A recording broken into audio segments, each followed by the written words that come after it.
Well, Dovell, it is clear that cyber attacks are serious. What are the consequences when someone gets in, even to a small business, that it doesn't have millions and millions of dollars like Motorola or Siemens?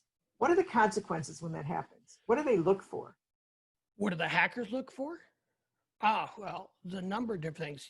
Uh, I want to use an example. Do you remember the hack that Target had, the department store? I do remember that. And the way the hacker got in was not a direct attack on Target. It was an attack on a heating and ventilation company that services some of Target's department stores. And the hackers went into the HVAC, as we call them, put in the spyware and put in the malware code in there. The company didn't know that their software had been infected, and they uploaded it into Target. And that in turn infected Target. So this is where the hackers go after the small guys first, because they don't typically have the security and the abilities to go ahead and look at it. Now, what has come out of that over the years? Because that attack was what, in 2015, 16 timeframe, I believe, that now big corporations and General Electric is one of them, and General Dynamics too, and Boeing. They have come out with and saying that if you're a small mom and pop vendor that, let's say, supplies nuts and bolts to one of their airplanes, and they have, this is their biggest contract, and this is what makes a small little business profitable. If they don't have the security now in place, like multi-factor authentication, Boeing will drop them as a vendor, and that will destroy their company for something as easy as just putting a little security in place. So the big guys are now putting pressure on the little guys that they've got to put this in place. And this is how it can really affect your business, especially if you're small, because now you won't be able to win bids because you don't have the security anymore. Now that is a great point. I mean, who would have thought that it would have come through a vendor or, you know, or a strategic partner? That's pretty, that makes me worry a little bit. But how can we stop cyber attacks? Is there a way to actually do this? Well, are you going to stop home burglaries and robberies and break-ins? No. Probably You're never not. going to stop it. But what you can do is that you put up enough barriers to make it complex, to make it cumbersome, make it so the hacker has to work at it. And there's enough easy prey out there that if they have to go through enough hoops, they're just going to go, forget this and move on to the next. So this is kind of one of the security avenues that you put in, is just to make it very difficult for the hacker, but you're never going to stop them. And hackers are very, very clever. So they're not a bunch of kids just sitting in a basement playing around like we used to see as kids.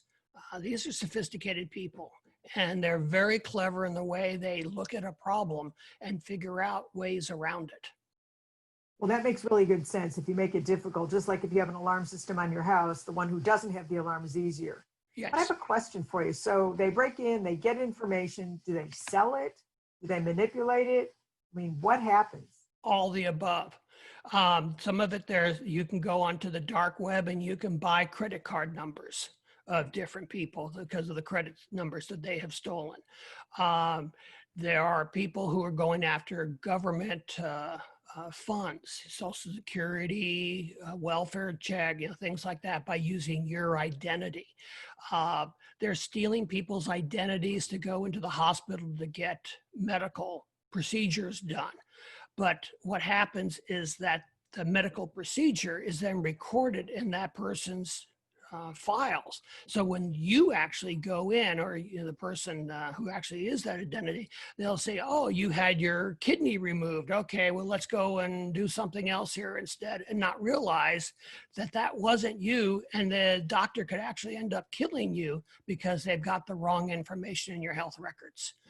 Well, that makes a great argument for needing to get some kind of security. What can we really do to increase our security? First thing to do is get trained on this. Understand what the threats are. Understand who the threat partners are and look at your data. What do they want? Then start putting in the security by having it, you put in the multi-factor authentication and securely log on. Do training with your employees, kind of teach them what is going on in this industry, what to look out for. Don't open up every single email. If you see something that just doesn't feel right, use your gut instincts. Call the person. Hey, did you really send me this email? And there was a number of instances, especially in realty, where people are calling up and saying, oh, ship me so much funds because I need to go and buy this house. And the person requesting is not who they really say they are, and the money is going into a hacker's bank account. That's just insane. So you training is good. Common sense. I mean, just if something doesn't seem right, check it. Well, you said the 70-30 rule is important. And Yes. just review what that means because we had it in a previous segment. 70-30 rule basically means use 70% of common sense, just little things that you can do. Don't click onto every single link. Don't believe every email you read. Social engineering, are you familiar with that term? No, I'm not. Let's say you have an IT person named Joe that does all your stuff because you don't do anything with IT in your computer. And I'll call you up pretending to be the hacker or being the hacker and say, hey, Terry, Joe asked me to give you a call because he said your computers are probably running slow. They're computers, they run slow. So you'll say, well, yeah, I'm having a lot of trouble with getting my accounts to open quickly. Yeah, that's what we thought. All right, I need to get in there. I need to clean some stuff up for you. So what's your username and password to get in? That's how easy it is. Pretty simple. So should small companies or individuals look into investing in a system like Access Smart? And why don't you tell our viewers a little bit about what you designed? And this goes way back to 2005, doesn't it? Well, actually even goes before that. I was brought in by Motorola because they had a physical access group called Indala. And they had a customer that had a security breach and they wanted to secure it. So I came in, gave a presentation, and halfway through my 1 hour presentation that they asked for, the VP who hired me to come in stood up, interrupted me and said, you're fired. And then he starts laughing. He hands me a piece of paper and he says, this is your new salary. And so I became the director for them in the smart card authentication group. The company that got hacked was a software company you might have heard of called Microsoft. And they lost the source code to Windows 98. And they wanted a single ID badge that got them into the building to securely log them into their computer. And I did that for Motorola. And in turn, if you ever see a Microsoft ID badge, I'm the inventor of that, of putting that all together. So that's when I actually started this. And I decided that I wanted to spin off and do my own thing in 2005. And that's when I created Access Smart, where we use an ID badge as well as software to have multi-factor authentication with a password manager. So just having one by itself is not anything great, but putting the two together gives you that security. So we started this off and we designed it for the small to medium-sized businesses of 10 people or more, and we can go up to enterprises, we can go into international companies, we've done universities, we've done governments, we've done government agencies as well as military around the world. We have the Hong Kong police using our stuff. So it's kind of, but for the average person, this is a device that plugs into your computer and uses what looks like a credit card to get access into the computer, period. And so if you have multiple employees, right? right. Nobody really has to know all the passwords. So you eliminate that breach because the passwords are changed all the time. Well, the passwords are now are encrypted and stored and managed by IT. So they can actually have a 40, 50, 500 character long password if that's what they deem appropriate, IT deems appropriate, and they can change it on you every single day.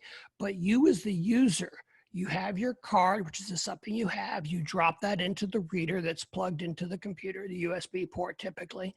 You type in a PIN that says, I know the secret to the card. That's all it says. Now the card, and that's the multi-factor, something I have and something I know. Now the card and computer are connecting to the server, and they're doing a multi-factor authentication that you have no control over. You know nothing. And that takes milliseconds to get done. And now you have a list of all your different accounts, your QuickBooks, your Amazon account, your Bank of America, your servers, your clouds, and you just double click on where you want to go. And our software will then automatically launch that application, bring on the logon screen, autofill all of those fields for you. You don't know it, you don't type it, and logs you in. And then when you're finished, you pull your card out and you're logged off of everything. So you don't leave an open node that a hacker can find. Well, what happens if you lose that card? What if you drop it? Okay, so this is where, again, the multi-factor.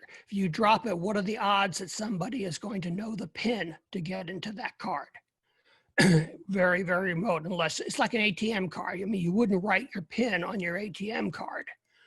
So No, that's one thing. The other thing people are worried about is that I've lost all of my accounts. No, because everything is backed up, everything is stored, encrypted, double encrypted. I mean, it's very, very secure.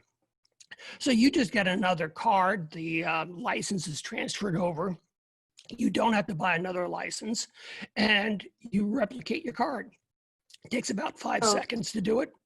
that makes some pretty good sense. So if somebody wanted to get one, they'd go to accesssmart.com. You can find out more information. We now sell everything through our resellers, IT, MSPs, as they call it, managed service providers. We're now on Ingram Micro. So there's different places we can go to. So really you want to talk to your IT people so that they can get this installed for them. And we can help those IT people find an avenue to buy. So if I'm just a small company, I don't have an IT guy, where would I go? You can come to us and we'll get you all set up. Perfect. So, And that's accesssmart.com. Correct. And if somebody wanted to get your book, where would they go?